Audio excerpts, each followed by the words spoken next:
All right, and welcome to episode 1 of a podcast to be named later. I'm your host, Liam Parsekian, and tonight I'm going to jump into the NBA playoffs. And really, my intention this evening is to have a conversation around what I've seen up until this point, jumping into the Western Conference, Eastern Conference final. We are now through 2 games in the West, 1 game in the East. Played between the Knicks and the Pacers and the Thunder and the Timberwolves in the West. So I'm going to jump into these series as well as some of the previous series. My intention is not to necessarily break down every one of these games and get into a ton of detail, being that this is the first episode. I'm just trying to get this thing out. Just trying to upload and get this ball rolling here. So, please join me on this journey, and hopefully I can look back on this video one day and say, you've gotten better. Things have evolved, and let's see where this goes. So let's jump into this Western Conference, Eastern Conference finals here, starting with game 1 of the Knicks and Pacers last night. That was truly one of the greatest basketball games I've ever seen in my life. I think most people would agree that was one of the most spectacular comebacks that we've just ever witnessed before, period. It's pretty simple.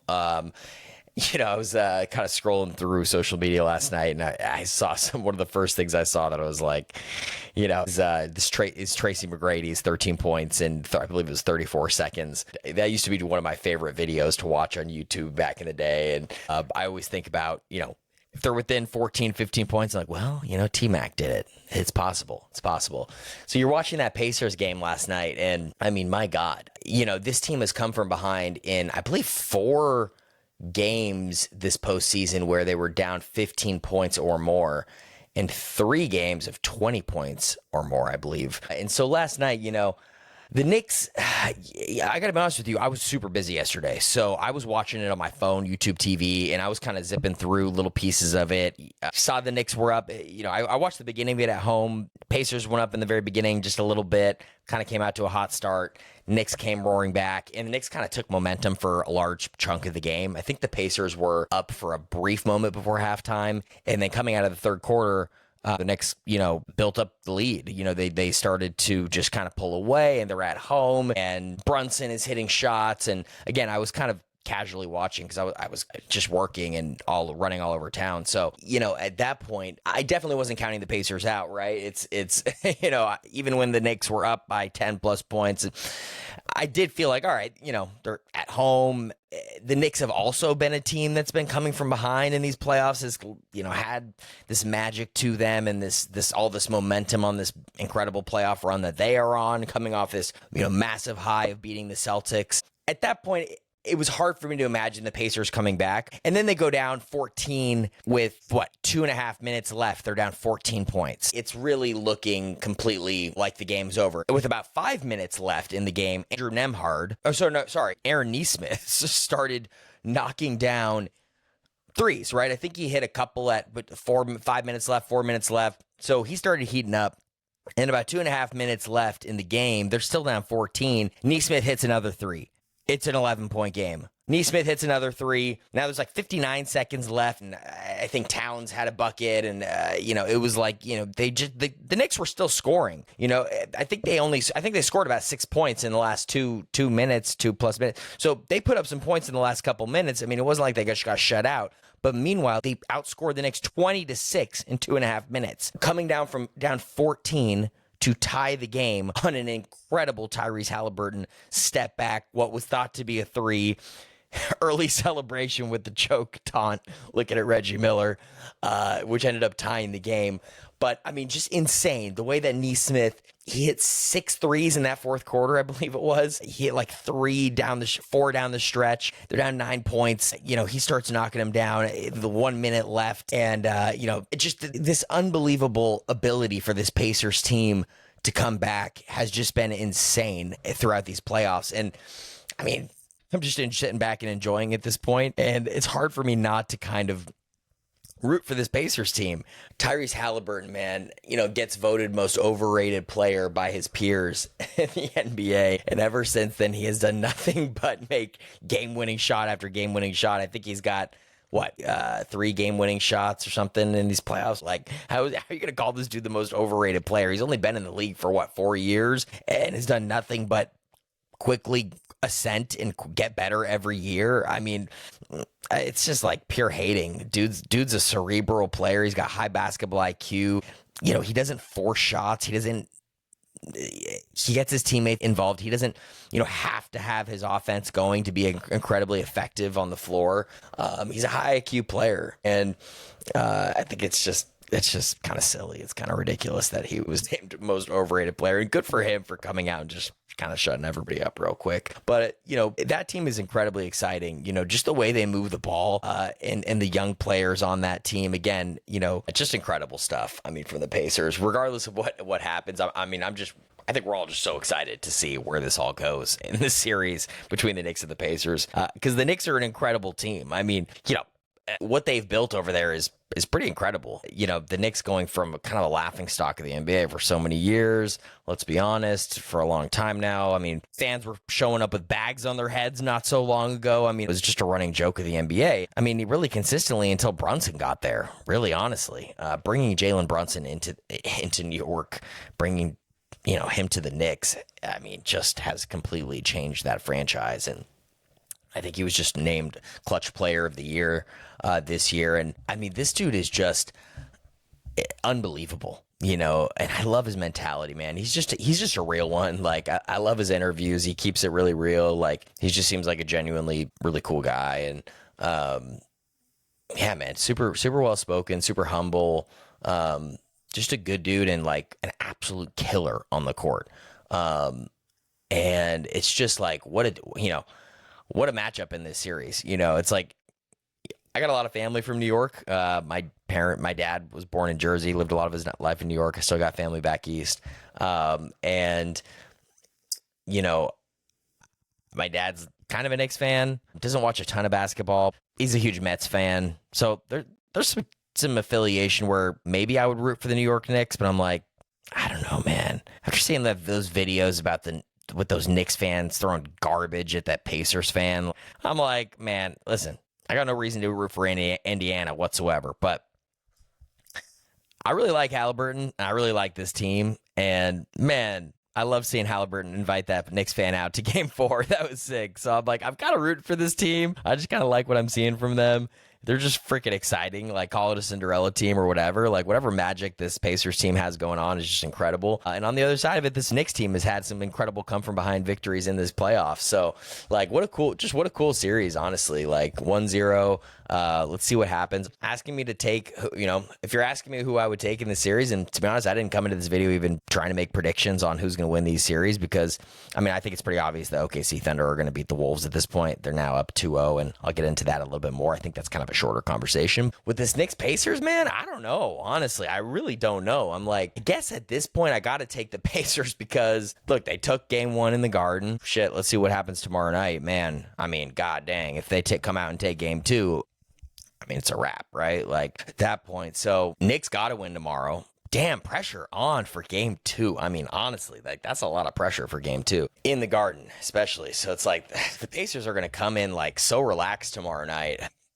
Oof, man, hot take. Pacers are going to take Game 2 in the Garden. I kind of feel it. I kind of feel like the Pacers are going to win tomorrow night, low key. It's going to be another kind of crazy, close, weird game, I feel like. And if it's one, let me tell you right now, let me mark my words. If it's one of those games tomorrow night where the Pacers, it doesn't have to be a 14 points in 2.5 minutes or some shit like that, but if the Pacers come from, if the Knicks are up, in the third quarter and going into the fourth and have control of that game, and the Pacers find a way to win tomorrow night in Game 2, shit, that'll rip the heart out of the Knicks. I mean, that'll just be, they'll walk off the floor to a silent Garden.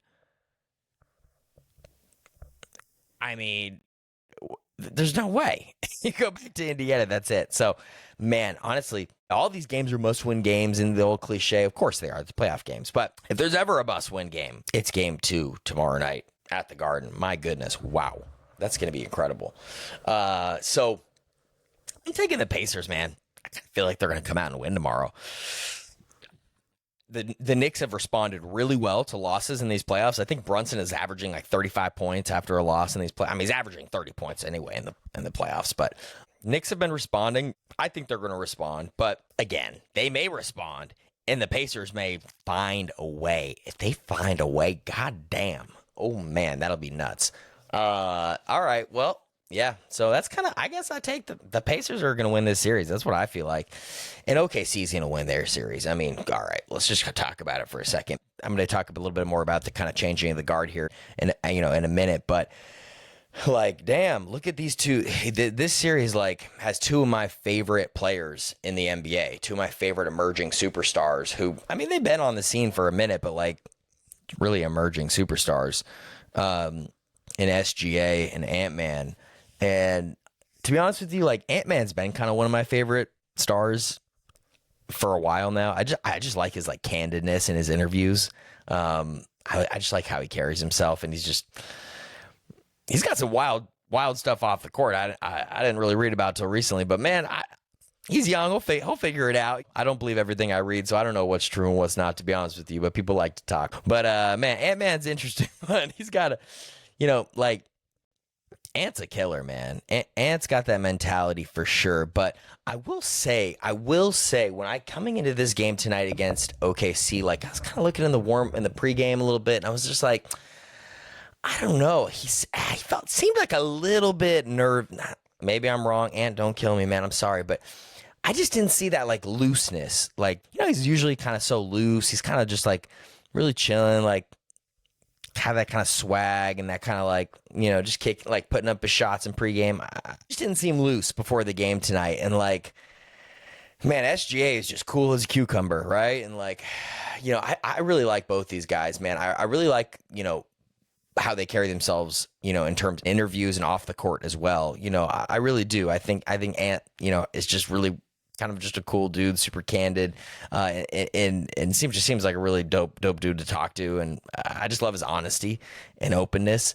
And like with SGA, it's just like the humility, the just like chill vibes. Like he's just fucking, he's super dope. Like just SGA just seems like a really real one, like someone who's like paid his dues, like worked his way up. Obviously he was actually drafted then traded to the Clippers. Who drafted him? I can't remember. Charlotte or somebody? Somebody drafted him and traded to the Clippers, and then he played one season with the Clippers, averaged like 10 points a game, looked really, really solid, shot like 47% from the field or something like that, and gets traded to OKC, and his career just completely took off in a way that I don't think anybody expected. Obviously, the Clippers didn't expect it, or they wouldn't have sent him over there with 5 first-round draft picks plus 2 first-round pick swaps. My God, what a insane deal that was for Paul George. Holy crap! But dude, SGA is just a beast, and like, man, the mid-range is just nutty with this guy. Like, I don't watch a lot of OKC games throughout the year. I just get the highlights, and I saw that the Lakers put a whooping on him this year, and I was like, that's it. We're winning a chip. That's it. Done. And man, I really didn't realize. I knew his game. Dude has averaged 30 points a game for 3 seasons, but like, I didn't really know his game, I guess, because holy crap, is this dude automatic from the mid-range. He had this turnaround, fadeaway, Jordan Kobe-esque fadeaway tonight that he banked off the backboard. I honestly don't remember ever seeing somebody do it the way he did it. Just like a cool kind of casual like fadeaway, but like the way he banked it was like, I don't know, it was just like a baller bank shot. I was just like, dude, I don't know. This guy's just smooth from the mid-range. And like, I've known that, but I guess just watching him in these playoffs, he's a throwback in the mid-range, but he can hit the 3. He's got this throwback mid-range game, but it's like, had Kobe and Michael worked on their 3-ball. Go look at Kobe and Michael's 3-point percentage for their career, 32% and 33% respectively. I think, Michael was 32 if I'm not mistaken, and I think Kobe was also 32, maybe just a hair under 33. But it was a different era. They didn't work on the 3. I mean, they worked on the 3 here, but those weren't the shots that they were taking the most of. It was just a completely different era. But when Jordan needed to prove that he could make threes, against what was it, Clyde Drexler in the I think that was the '92 finals. He came out and drained 6 threes in the first half. Everyone was saying he couldn't hit threes, and Clyde was potentially a more valuable player. So same thing with Kobe. When he needed to hit the threes, he hit the three. But Shai's got that part of the game where he can just hit any shot from anywhere on the floor, like esque, of what those guys were. But he really, man, he can hit that. He's just automatic. And then his three ball's nice. He's long. He's 6'6". He's got, long arms, defense. And man, like, you got him, making the argument for being the best player in the NBA. And hey, he just won MVP. It's either him or Jokic, depending on, how you look at it. And call them both the best player. But Jalen Williams, Chet Holmgren, man, what a core to build around. And like, the more I've watched this team, holy crap, these guys are for real. When they lost a couple games against Denver in the last round, I was like, that old guard still hanging on. We can't call Jokic and Murray the old guard. All right, that's not fair. But they won. They won already. They got their chip, and they've kind of struggled since then, right? Got bounced in the first round, bounced in the second round. These young guns are coming. When the Thunder turned it on at the end of that series and closed it down in Game 7, it was very clear that they were the better team. But man, when you got a player like Jokic, damn, he's the great equalizer, and he could just make shit happen. But Denver's going to be there for years to come. But with this OKC bunch, man, to build around Chet's a future All-Star. He's a future All-Star, I believe. He's got to fill out the body a little bit, like a little stronger, a little more sturdy.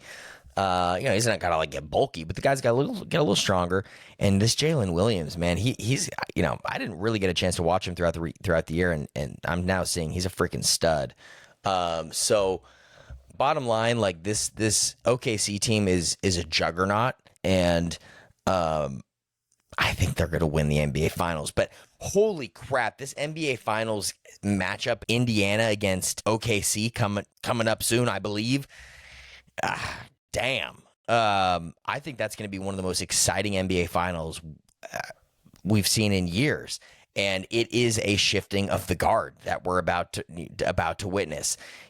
Whoever wins that finals will, first of all, have won a finals for their franchise for the first time in that franchise for the OKC's history. Seattle had won one, I think, God, it was back in the 80s. And then obviously the Pacers won back in the 70s. They had a couple ABA championships, but they've never won an NBA championship, the Pacers, which is crazy. Indiana, like Hoosier State, has never won an NBA championship. And I believe they won the 2 seasons like prior to them merging with the NBA. But anyway, just incredible storyline. Whoever wins that team, what they're doing for their franchise, that fan base, and for all these 4 teams left. And that's really one of the most incredible conversations in this is Timberwolves, Thunder, Pacers, and Knicks. Like, any one of those teams will have won in the Timberwolves case, first time in franchise history. In the Knicks case, first time since the 70s. And same for the Thunder and Pacers, 80s and 70s. It's crazy. So it's like, what an exciting time to get to watch this all play out in this theater and this drama, and one of these franchises win a title for the first time in so long. And with that, we're seeing this evolution of stars, and the Jalen Brunsons, the Ant-Mans, the Tyrese Halliburtons, the SGAs, this new generation of players coming in, that have been coming on for a long time. John Morant, and Ja's had some things he's got to work out, but I still think, Memphis is going to be a great team if they can kind of get back on the right track. You got, Zion, if he can ever stay on the court. You got guys coming. This new, like Cooper Flagg, and this draft class coming in is extremely strong. You got guys. You got the Rockets, right? Alperen Sengun. You got, Jalen.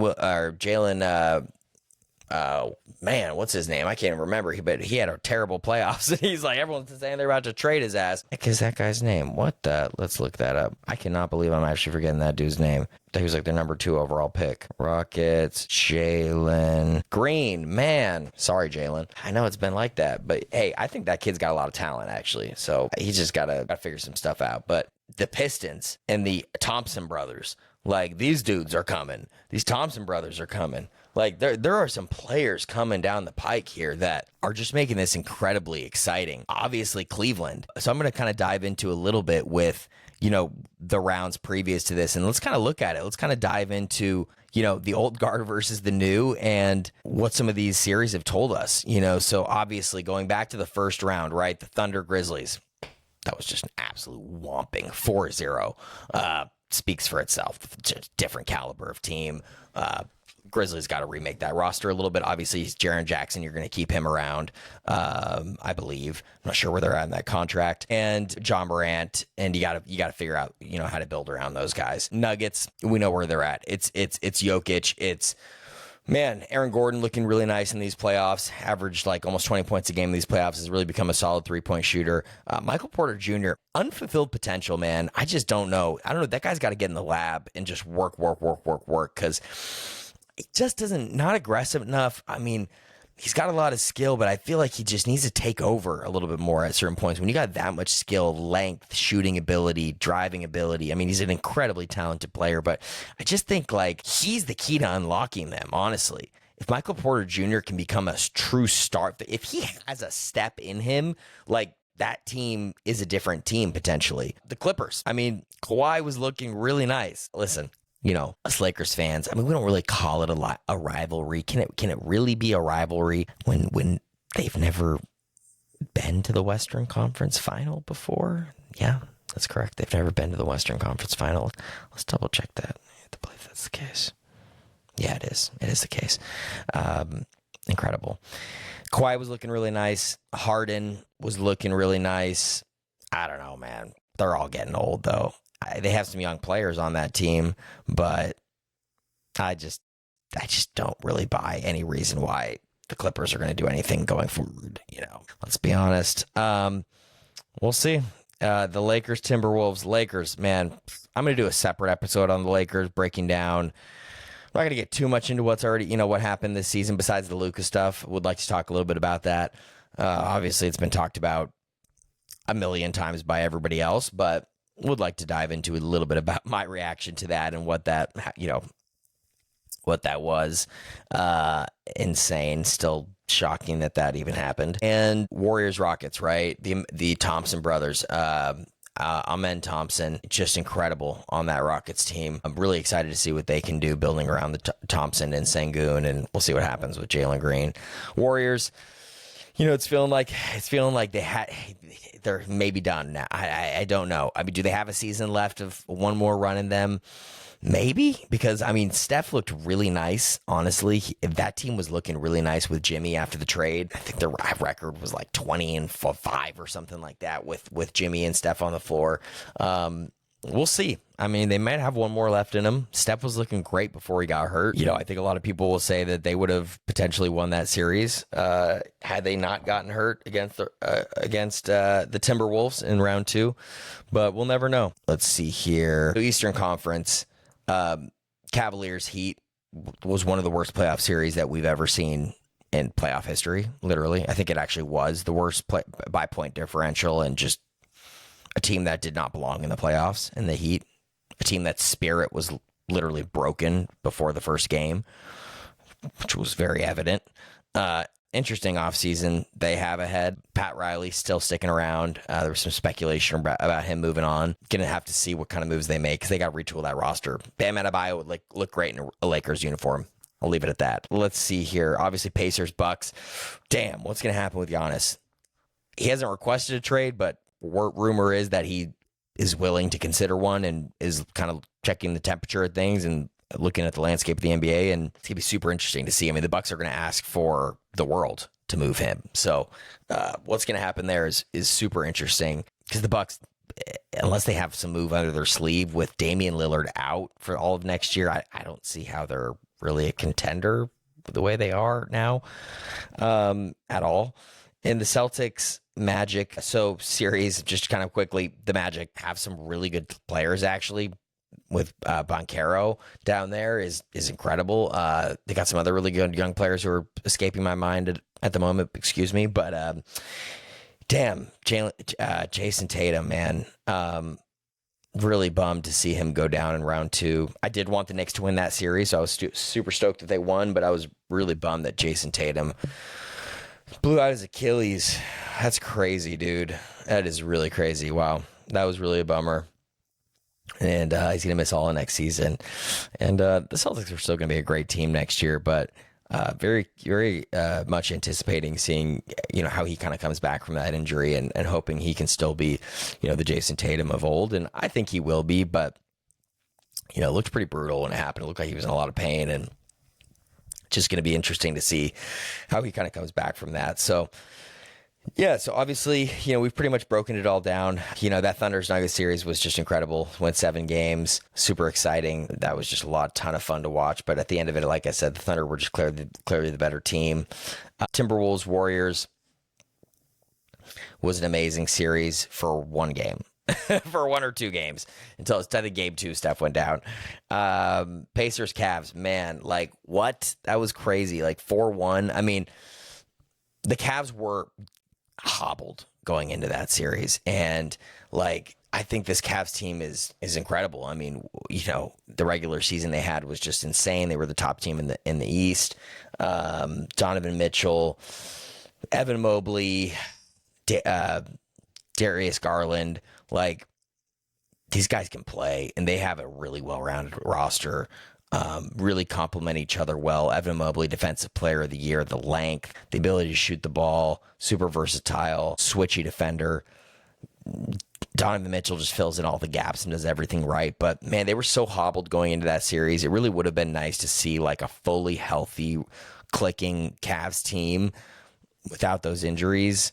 Garland, Mitchell, and Mobley, all 3 of them had pretty bad injuries. And I will say, I think the Pacers showed that they were just the hotter, better team in that series. I mean, I know that the Cavs were really gimpy going in, but I think even with a healthy Cavs team, they probably would have gone 7 games. I think from what we saw from the Pacers, they showed us that, and they have continued to show us that it's not really a fluke. But that would have been a different series for sure had the Cavs been healthy. So they're coming back next year. I mean, that's going to be, an exciting team to watch next year, and they got to get over the hump. Donovan Mitchell has never been past the second round in the NBA playoffs. So he's got to do that. One of my favorite players, by the way. So I'm going to end it right there, guys, because it is getting late. It's 1:54 in the morning over here. And I'm going to post this dang podcast because I've been trying to post a podcast for a long time now. So I hope you guys enjoyed hearing me a little bit rant on the NBA playoffs here, the changing of the guard, the evolution of what we're seeing in this league. It's an incredibly exciting time to watch basketball right now. And I mean, man, I'm just excited for what I think is going to be a Pacers Thunder finals. But right now, I'm extremely excited to watch the rest of this Knicks-Pacers game, and namely tomorrow, game 2. Like, to me, that tells me what we're going to see for the rest of the conference finals on both sides. Because I'm looking at that Thunder series as done, to be honest with you. Unless the Timberwolves are going to have to show me something in game 3. They got to show me something. Come on. And this game 2 was it. Knicks lose tomorrow, series is over. So what do we got? Let's check it out. Let's see. I'm going to dive into this again after these series conclude. And then we're going to kind of have some other conversations around the NBA and other sports as well that I will also look forward to covering. All right. Thank you so much for listening to Unnamed Podcast, Episode 1. Good night.